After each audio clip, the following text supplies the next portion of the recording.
São 8h29, hora de conversar com a Mônica Bergamo, que hoje vai trazer dados alarmantes do Brasil real, mostrando a explosão no número de moradores de rua no país. Bom dia, Mônica.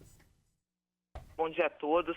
A primeira notícia é sobre a explosão do número de moradores de rua na maior capital do país, Barão, São Paulo, aqui onde nós estamos. Um censo ainda inédito mostra que esse número saltou de 15.900 em 2015, há 4 anos, para 24.344 pessoas no ano passado, Barão. Um aumento de 60% só aqui em São Paulo. Essa situação é única no Brasil? Não.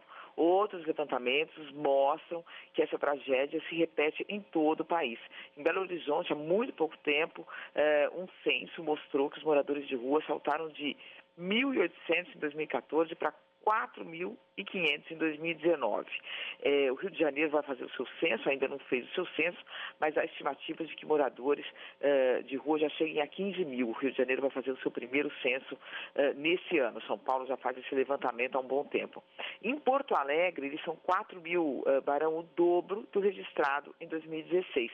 E assim por diante, em várias capitais. Quer dizer, os ouvintes, quem nos ouve, né, sabe que você não precisa de censo para intuir isso, para perceber essa tragédia, porque você vê moradores de rua em todos os lugares. Aqui em São Paulo, pelo menos, eles estão em muitos bairros, em muitas ruas, em muitos locais. Ou seja, o Brasil, que tinha avançado no combate à pobreza, à miséria no começo da década passada, avança agora a passos largos, céleres aí, para um passado, né, uma situação, né, Barão, de péssima memória, que a gente já imaginava estar conseguindo superar, lê do engano. Quer dizer, o fato é que há agora uma explosão do número de pessoas morando nas ruas.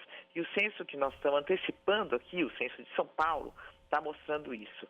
Quer dizer, 60% de aumento no número de pessoas morando nas ruas, sem teto, sem banho, na sarjeta, com barata, com rato, numa situação de vulnerabilidade absoluta. Há abrigos, há acolhimento, mas é uma situação complicada.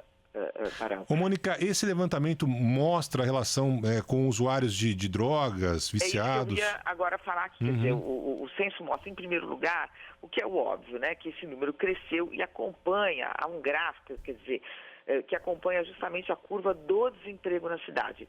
O desemprego em São Paulo estava em 12% em 2015, 12,8% em 2015, número já alto.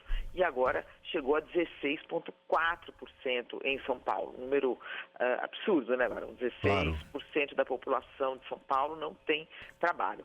Então, não tem muita dúvida sobre a natureza desse fenômeno. Agora, descendo aí um pouco, já se aproximando da sua pergunta, quer dizer, quem são essas pessoas? Vamos primeiro falar do perfil dela, quer dizer, 70%, 69,3% são negros, né, que agrupam pretos e pardos. 28% são brancos. 1,7% são indígenas, Barão, índios que estão vivendo nas ruas. 85% são homens, 15% são mulheres.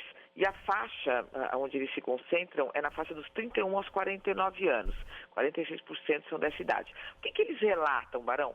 Quais são os motivos que eles relatam para estar nas ruas?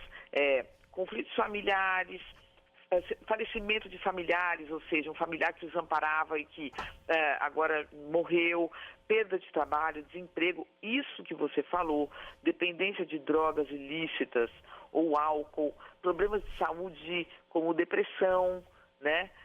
Então as pessoas, outras pessoas também que vêm de outras cidades buscar algum tipo de socorro aqui em São Paulo, egressos do sistema prisional, quer dizer, pessoas que são presas, cumprem pena, saem do presídio e não tem nenhum tipo de chance, né? Obviamente, muito mais difícil para uma pessoa que for presa encontrar um emprego. Eu me recordo que o ministro Gilmar Mendes, quando eu estava no presidência do Supremo e no Conselho Nacional de Justiça, criou um programa de que as empresas aderissem para dar uma primeira chance a ex-presidiários, porque senão o que essas pessoas vão fazer na rua sem ter onde trabalhar? Então são pessoas que saem com a vida familiar desestruturada, sem trabalho, não encontram como e vão parar nas ruas. Ou então também egressos do sistema socioeducativo, quer dizer, jovens, né, menores que ficam no sistema socioeducativo, quando saem saem para as ruas, Barão, não saem para nenhum outro lugar. Então a gente vê aí que é uma situação complexa, complicada e que está, infelizmente, essa é a notícia, piorando, como mostra esse mais novo censo de mais uma capital brasileira, que a maior, que mostra que a situação é grave, Barão. São números muito tristes, né? É uma situação delicada. Toda cidade, mesmo de países ricos, tem ali seus moradores de rua, pessoas que simplesmente não se encontram, problemas familiares. Os motivos são os mais diversos, mas esses números que a Mônica está trazendo para a gente são inacreditáveis. Mostra como há uma necessidade de uma atenção maior, principalmente na principal metrópole do país. Mônica Bergamo volta amanhã conversando com a gente nesse mesmo horário. Um beijo, Mônica. Até lá. Um beijo, até.